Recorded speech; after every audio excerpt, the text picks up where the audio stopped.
In 1623, English colonists invited Powhatan leaders to a peace conference in Virginia. What followed wasn't diplomacy, it was premeditated murder. The wine was poisoned, the survivors were butchered, and the English celebrated this successful stratagem in their official reports. This wasn't war. This was something far darker. 347 colonists died in a single day. The English response? Poisoning an entire peace delegation. What you're about to learn challenges everything you thought you knew about colonial America. This isn't about brave pioneers. It's about systematic annihilation that shaped an entire continent.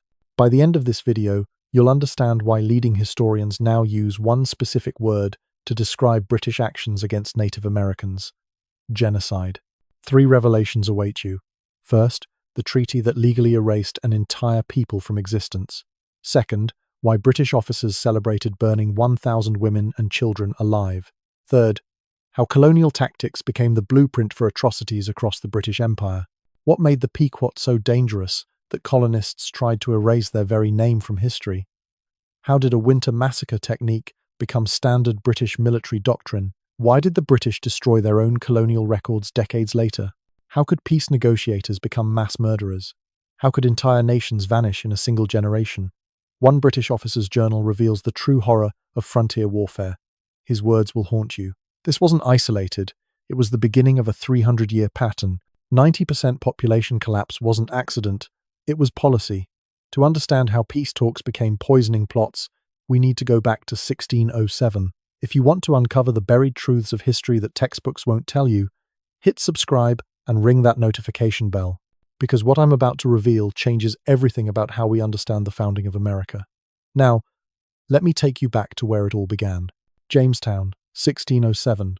104 English adventurers landed in a swamp, desperate for gold and glory. Within 6 months, 66 were dead. Starvation stalked the wooden walls. Colonists ate leather, rats, and eventually each other. They called it the starving time, but they weren't alone in this land. The Powhatan Confederacy controlled everything from the Atlantic coast to the fall line of Virginia's rivers. 30 tribes, 15,000 people. At their head stood Wahunsonakawa, known to history as Chief Powhatan, the Napoleon of the Chesapeake. His warriors could have eliminated Jamestown any day they chose. Instead, he decided to use these struggling foreigners. Enter Captain John Smith and the real Pocahontas story. Forget Disney.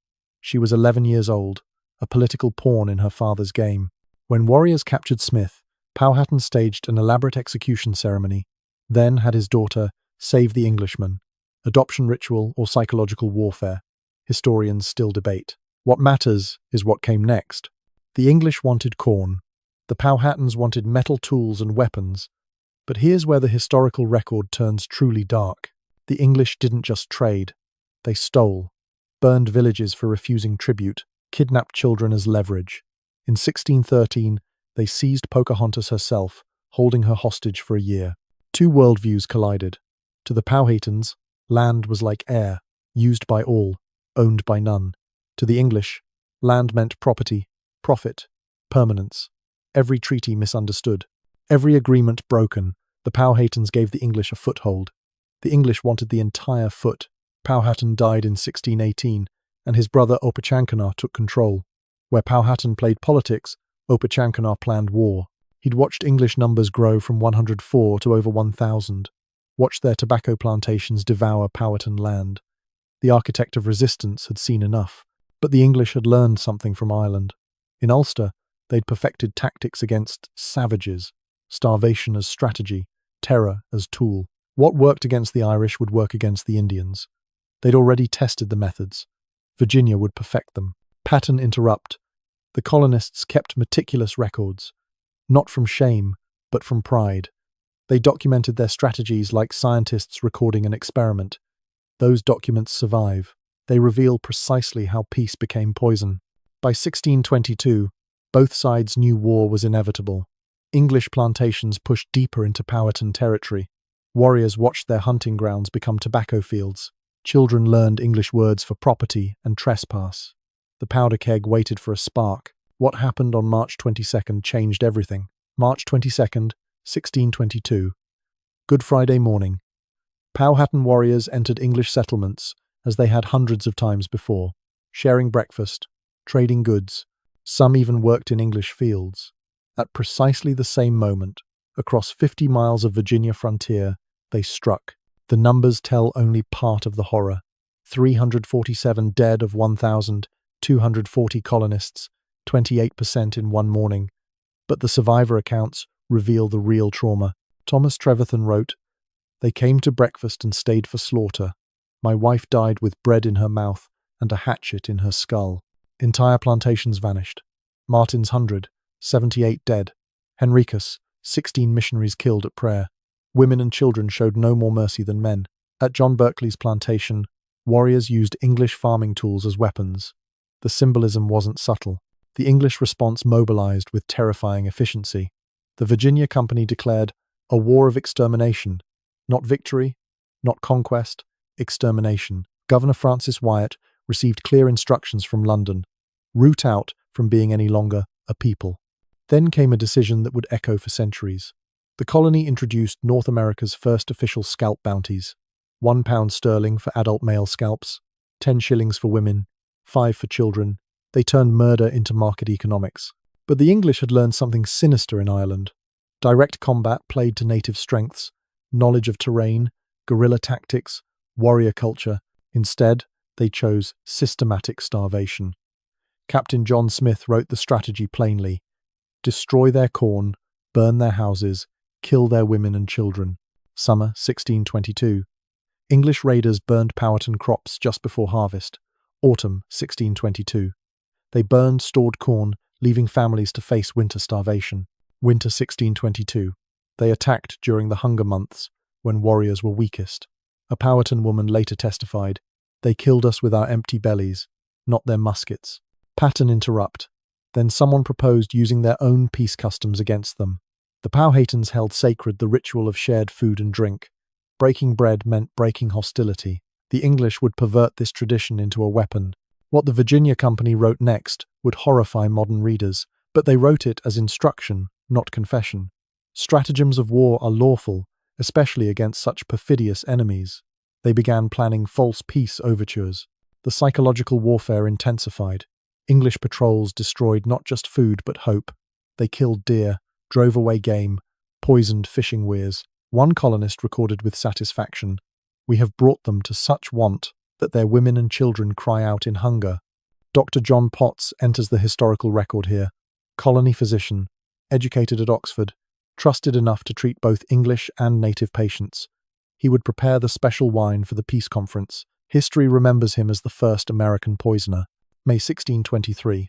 After a year of starvation warfare, Opechancanough agreed to peace talks. His people couldn't survive another destroyed harvest. 200 Powhatans would attend, including key military leaders. The English prepared special casks of sack, sweet Spanish wine the Powhatans had learned to enjoy. Captain William Tucker led the English delegation. His instructions were explicit. Toast peace, distribute gifts, share the wine. When the poison took effect, kill any survivors. Display their heads as warning. What happened next haunts historians to this day. The setup was meticulous. English negotiators drank from separate casks, performed elaborate toasts to peace and friendship. Powhatan leaders, desperate for peace, drank deeply. The poison was designed to act slowly, allowing maximum distribution before symptoms appeared. But this was just the beginning of the horror. The Virginia Company's response defies belief. They didn't hide the poisoning. They celebrated it.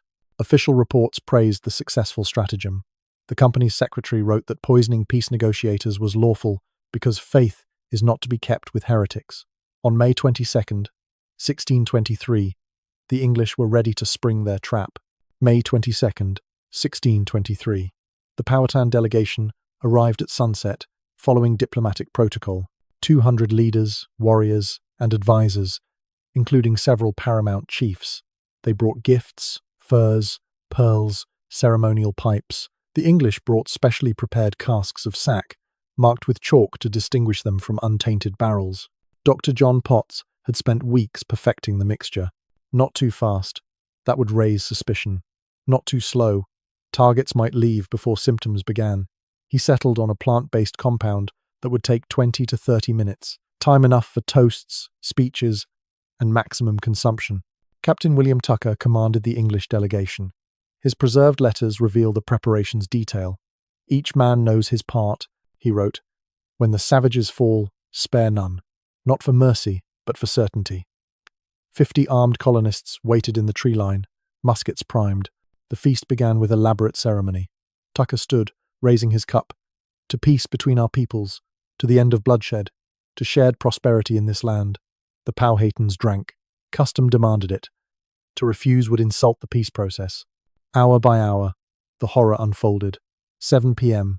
First toasts shared, gifts exchanged. 7:20 p.m. More wine distributed. English praise Powhatan hospitality. 7:30 p.m. First victim touches his throat, confused. 7:35 p.m. Panic spreads as dozens collapse simultaneously. A Pamunkey survivor named Chauko later testified what he witnessed. "The great men drank and smiled. Then they drank and grew quiet. Then they drank and began falling down and foaming at the mouth. Some tried to vomit. Some tried to run. None escaped. The English moved with practiced efficiency. Those Powhatans still standing were shot. Those crawling were clubbed.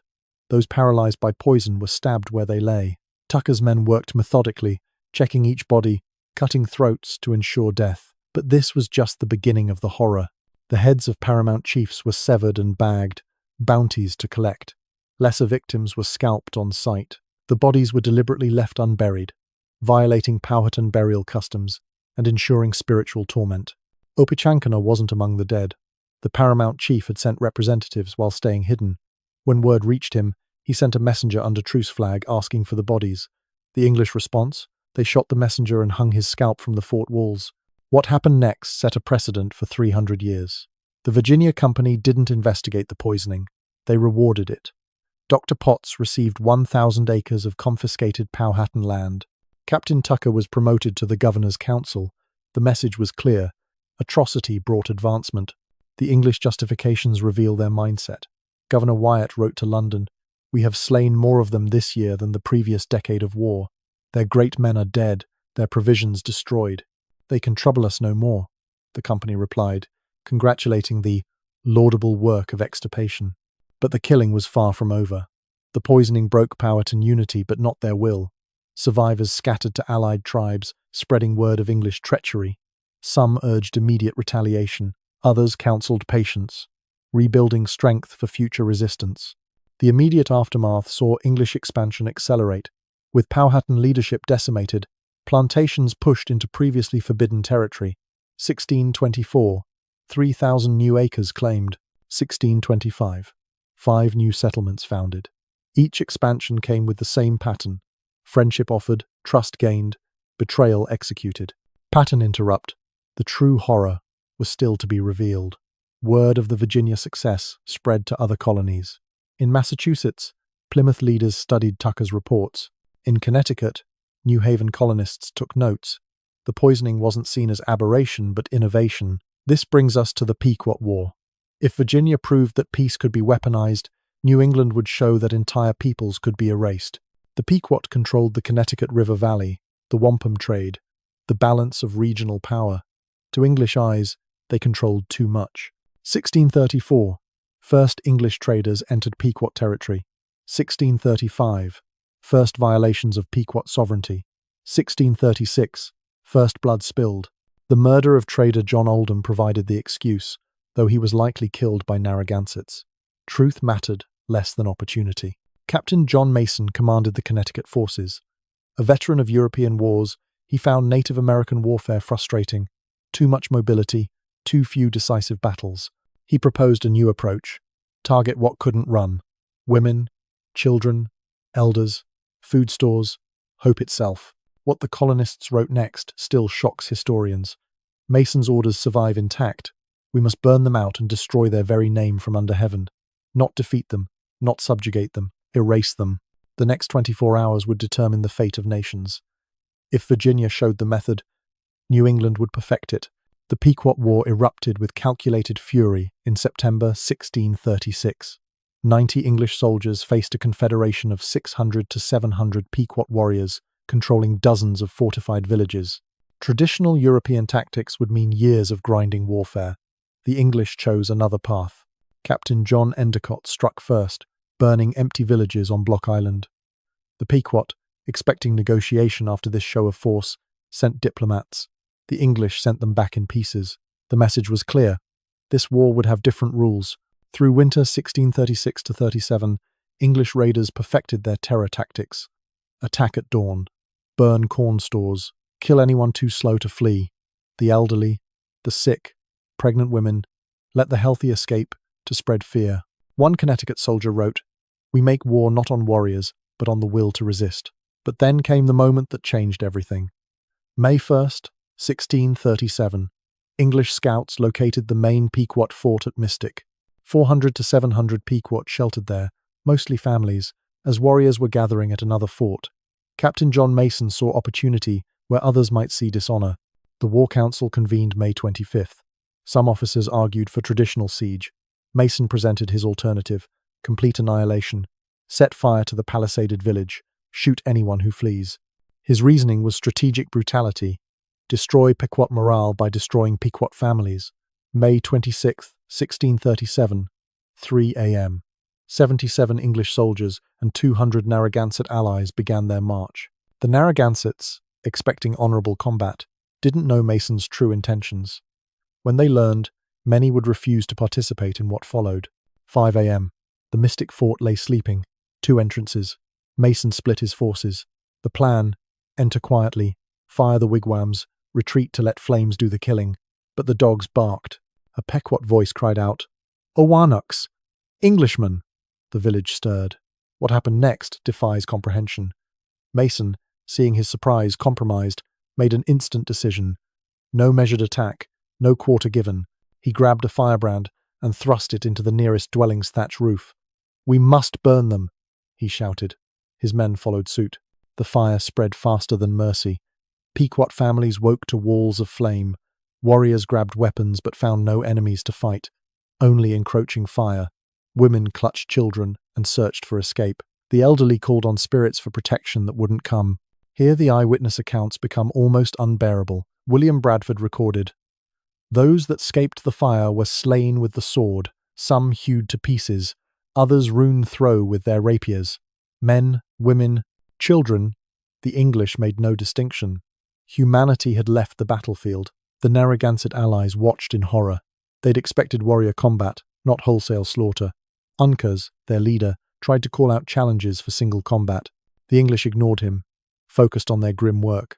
Some Narragansetts left rather than participate. A Pequot mother's image haunts the historical record. Carrying her baby, she ran for the palisade gate. English soldiers waited. The first musket ball struck her shoulder. She kept running. The second hit her leg. She crawled, still shielding her child. A soldier's sword ended both lives together. The statistics tell only partial truth. 400 to 700 Pequot died in 1 hour. 7 survived. 2 taken captive. 5 who played dead among corpses. The English lost 2 dead, 20 wounded. Captain Mason called it a sweet sacrifice, and they gave the praise thereof to God. But the worst revelation was yet to come. This wasn't rage or battle madness. It was policy.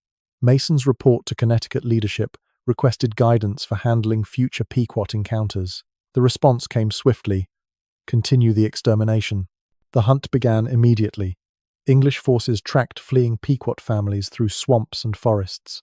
July 13th, 1637.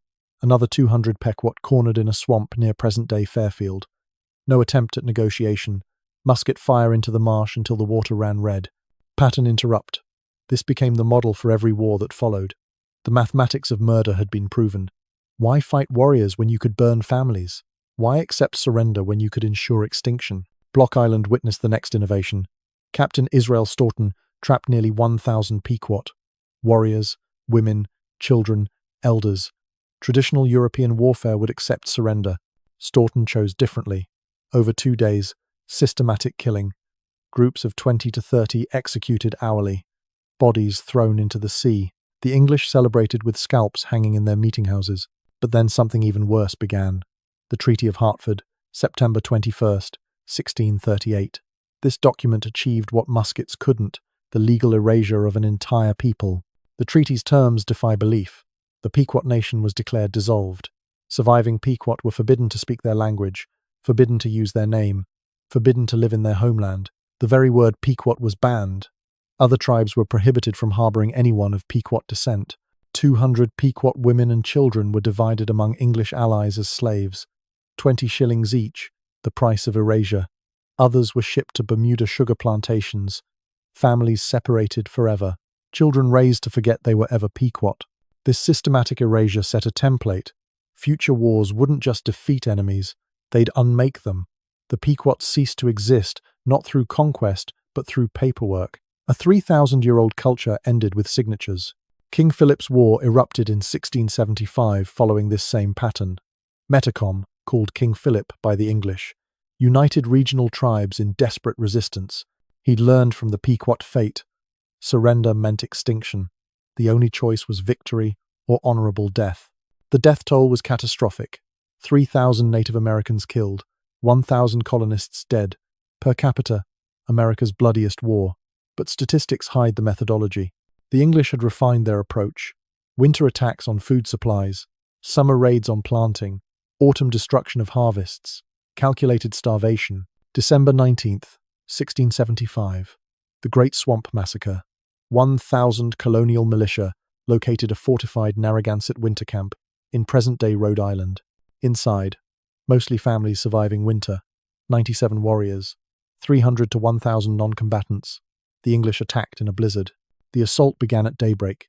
Militia fired the camp's entrance. Narragansett warriors fought desperately to buy time for families to escape.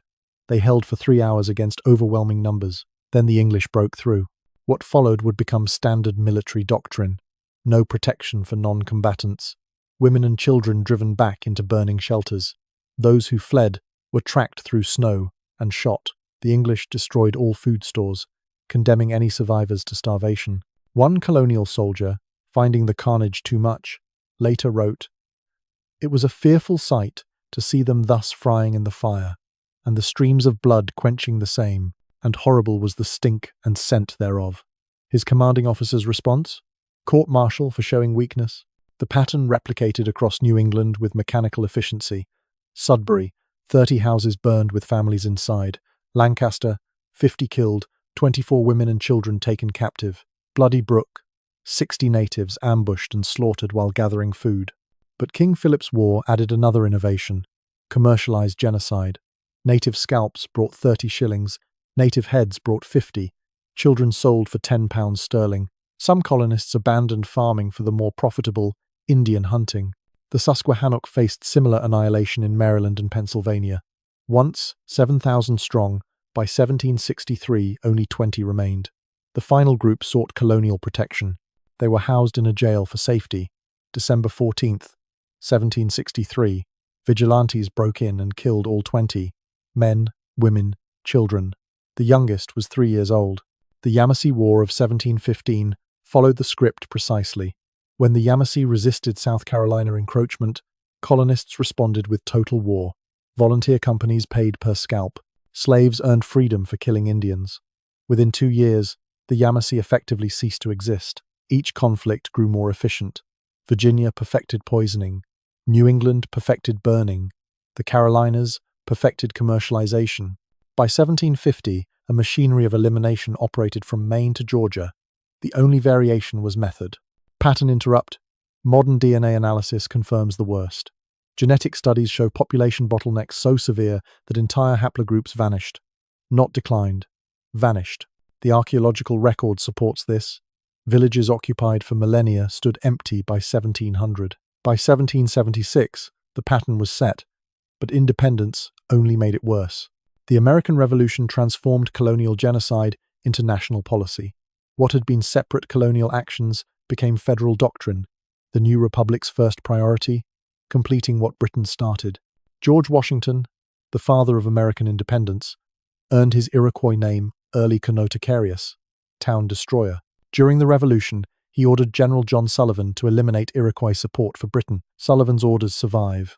Total destruction of their settlements and capture of as many prisoners of every age and sex as possible.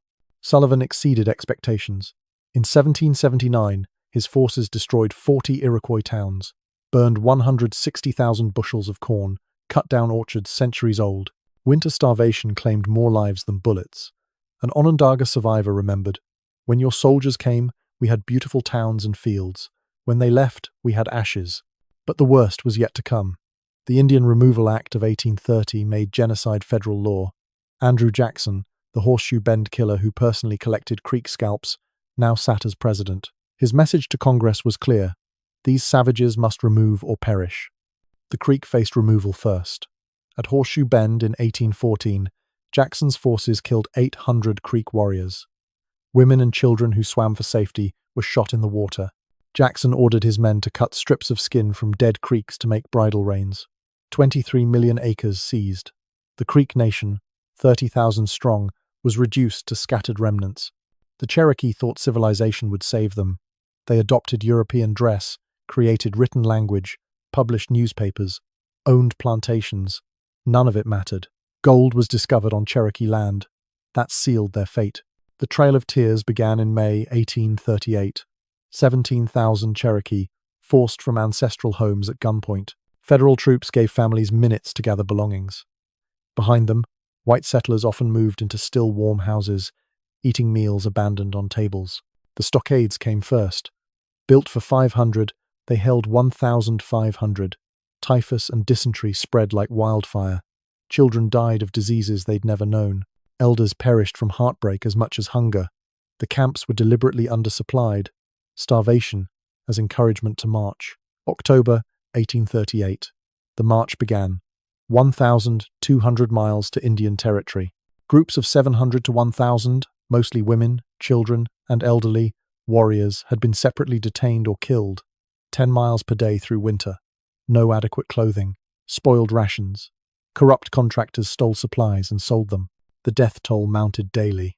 A white minister traveling the route recorded, "I saw the helpless Cherokee arrested and dragged from their homes. I saw them loaded like cattle into wagons. I saw them buried by the roadside without ceremony. Looks like hell on earth." 4,000 Cherokee never reached Indian Territory, 23.5% death rate. Bodies marked the entire route. Children found frozen, still clutching dolls, mothers dead with babies at their breasts. The elderly who simply sat down and refused to continue, choosing death over exile. One Cherokee survivor, decades later, still wept remembering, "My mother died on the trail. We had to bury her in a shallow grave. No markers, no ceremony. The soldiers wouldn't wait. I was 7. I still don't know where her bones lie." But this was now official federal policy. The Choctaw, 15,000 removed, 2,500 dead. The Chickasaw, 4,000 removed, 500 dead. The Seminole fought 3 wars rather than accept removal. Those captured faced the same death marches. Western expansion accelerated the killing. Sand Creek, November 29, 1864. 700 Colorado volunteers attacked Black Kettle's peaceful Cheyenne camp. 200 murdered, mostly women and children. Colonel John Chivington ordered, "Kill and scalp all, big and little. Nits make lice." The details sicken. Soldiers used babies for target practice. Pregnant women cut open. Genitals severed for tobacco pouches. Body parts displayed in Denver's Opera House to cheering audiences. The Rocky Mountain News called it a brilliant victory. Washita River, November 27, 1868. Black Kettle, survivor of Sand Creek, had moved his peaceful band to what he thought was safety. George Armstrong Custer attacked at dawn. 103 Cheyenne killed. 875 horses shot. Winter supplies destroyed. Black Kettle died holding a white flag. Camp Grant, April 30th, 1871. 144 Apache murdered while sleeping under military protection. The killers, Tucson citizens who decided the peaceful Apache camp threatened property values. All but 8 victims were women and children. The youngest was 10 months old.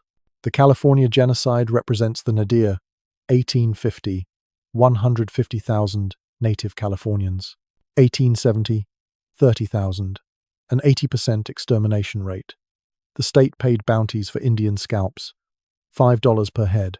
Volunteer companies hunted native families like animals. Indian killing became weekend entertainment. Newspaper accounts celebrated atrocities. The Humboldt Times wrote in 1860, "A clean sweep of the Indians from our county. Good haul this week. 30 bucks and 40 squaws and children. They reported murders like crop yields, pattern interrupt, but America was just copying British methods. In Tasmania, British colonists achieved complete extermination.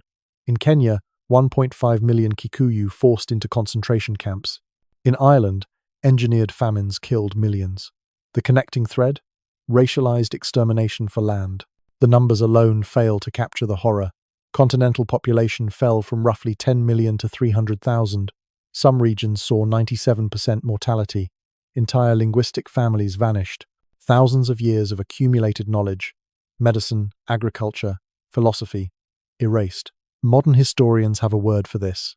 The word is genocide. Not war, not conflict, not tragic inevitability. Genocide. Raphael Lemkin coined the term in 1944 while studying the Holocaust, but he explicitly cited the American treatment of native peoples as fitting his definition. The UN Genocide Convention lists 5 acts. The American expansion qualifies for all 5. Leading historians now acknowledge this reality.